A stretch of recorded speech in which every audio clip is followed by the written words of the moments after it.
Right. Good afternoon, everybody. Good to see we've got an elite audience in front of us. Judith, in asking me to open this session, kind of said, well, give me your thoughts on the state of the nation as far as Tidal is concerned. So we've given the talk, the title, Is the Tide Turning?, which is maybe a bit negative. It does kind of imply we're moving from bad times to good times, and maybe we are.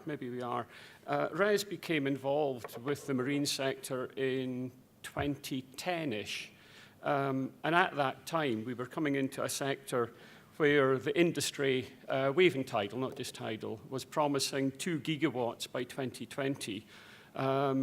Politicians were believing it. The industry itself was almost believing it. And utilities were falling over themselves trying to get a stake in Pentland Firth.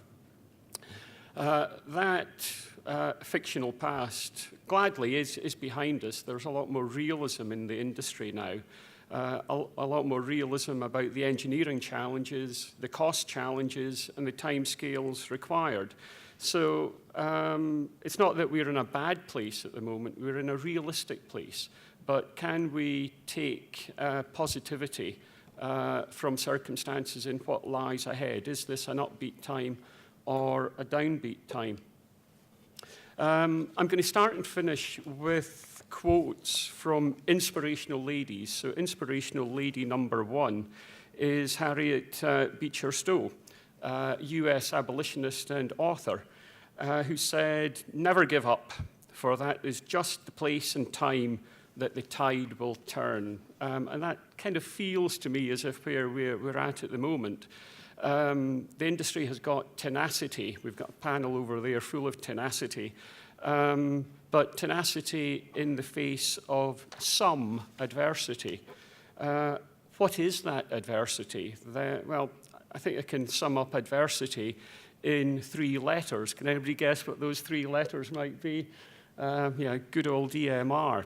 I am frequently asked by my colleagues, technical colleagues, what's all this EMR stuff all about anyway? And I always answer by saying, there's very little you need to know about the detail, but fundamentally you need to recognize that we're moving from a position with the RO where we had an unlimited market, we had good profit margins, and we had a system where the utilities were obligated to participate. And we've moved from that to a position under EMR where the market size is capped. There's no guaranteed route to market even. The profit margins are tight. And, well, it's kind of optional as to whether the utility should participate or not.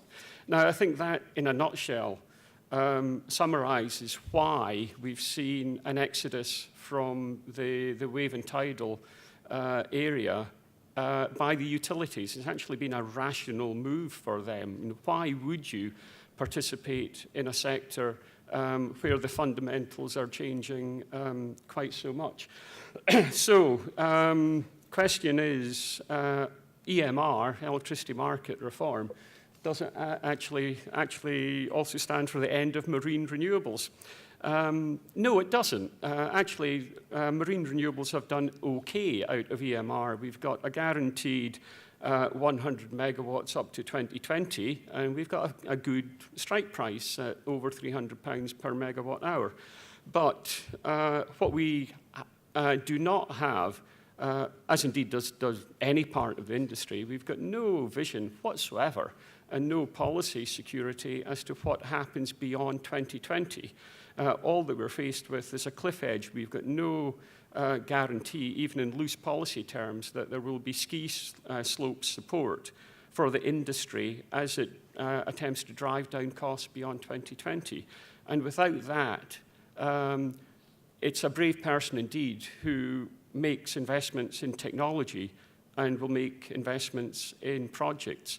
And what we earnestly need is some, however loose, policy commitment from the various parties and government as to ongoing support beyond 2020.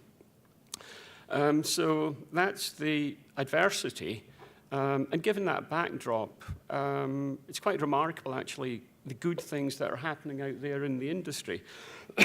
We're moving very strongly from the multitude of single demonstration units that are awash in the waters around Orkney to the first phase arrays, which are due to be in the water probably no later than 2016.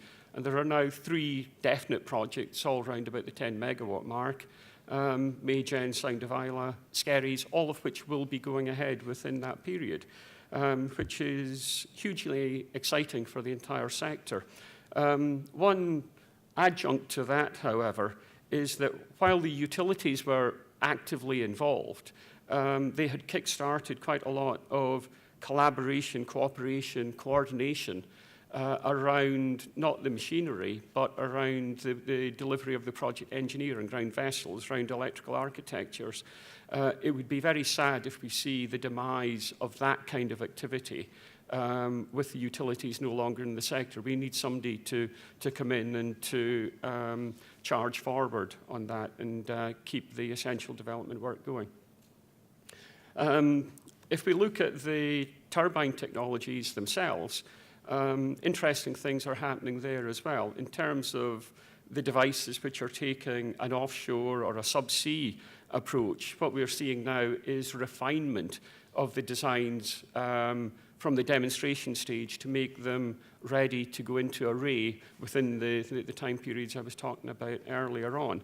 But the one thing that I find immensely satisfying at the moment is that at long last, the marine engineering approach to Tidal is being taken seriously. For long enough, there's been a small band in the community saying, this is the way ahead, and we'll hear from Mark from Scott Renewables in a minute.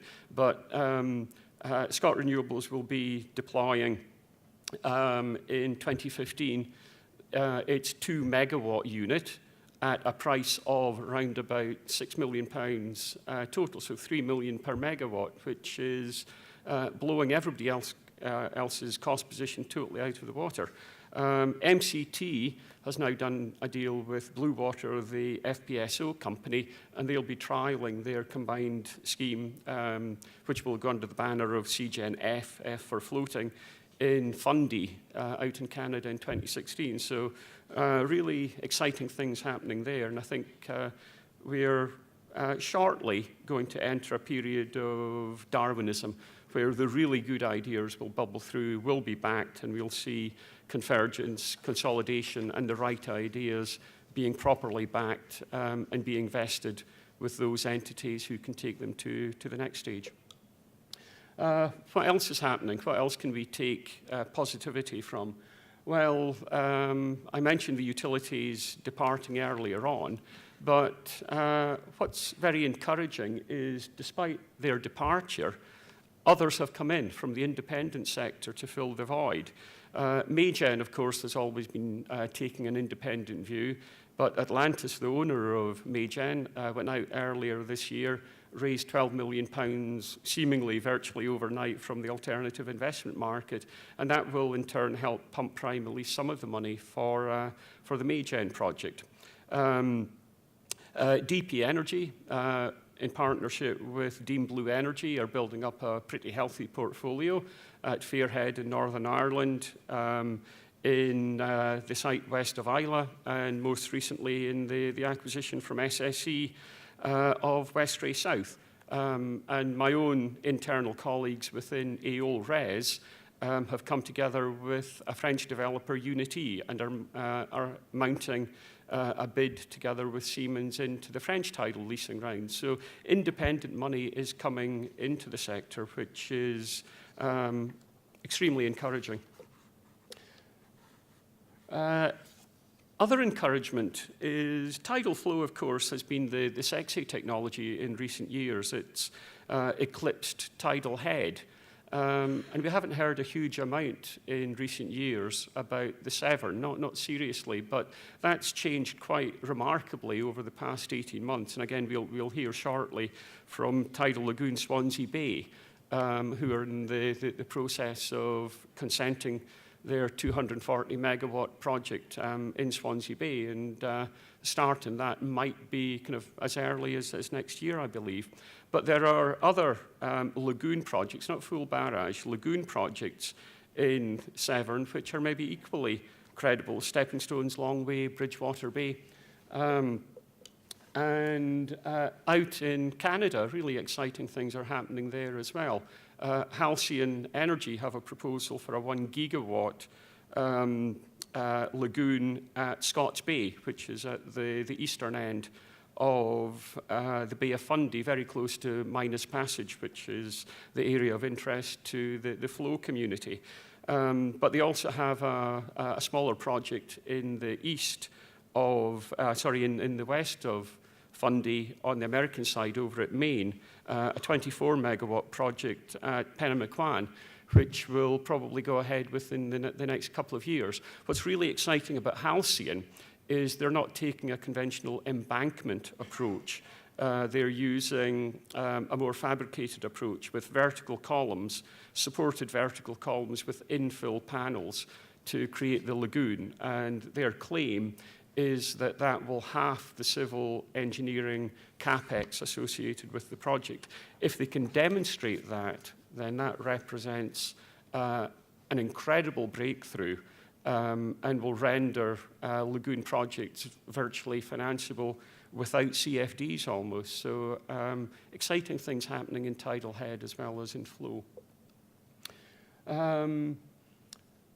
Other trends, everything so far I'm kind of quite positive about. The next element, the internationalization of the market, is something that we in the UK, I think, need to treat as an opportunity, but equally it could become a major threat unless we keep momentum up to keep supporting our industry so that we can harness the opportunities that are emerging. And I mentioned France earlier on as a market which RES is involved in. Now, as part of the leasing that is going on there at the moment, it will come as no surprise, once again, that very strong industrial plans are required in order to win the permits to develop. And that essentially means building in as much French content as possible. Now, how can that be an opportunity for the UK tidal industry? I think we need to regard it positively, but if we simply sit back, we are in danger of being overtaken. Things are happening in Canada as well. Over at Force, the test station in Canada, just like EMEC was ahead of its time. It sat there doing nothing for 3 years before the devices started coming through. The same's happening in Force, but they will be getting real devices in 2015, 2016. And the Canadian industry has already declared that it wants to be the tidal service provider to the world. Now, hey, I thought that's what we were trying to do. So we've got competition out there. Yeah, that's fine. Thanks. In reflecting the internationalization of the market, politics clearly come into it, and no longer is it just Scottish and UK politics and policies that affect the market. The EU is now very much driving things forward, and I'm sure many of us in the room are actively engaged in that process. So we are no longer isolated in a bigger world. There is a bigger world out there. So to sum up, for the UK industry, EMR is a bit of a downer across the entire industry, but it's really important we get that commitment to ongoing support post-2020. But despite that, great things are happening. Technology is moving up to arrays.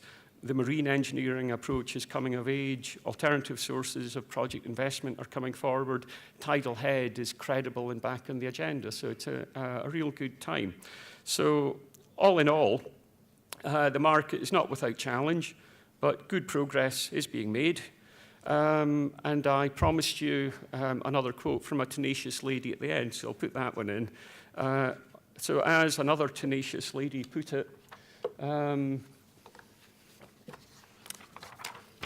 if you're of a certain age, Right, thank you, John.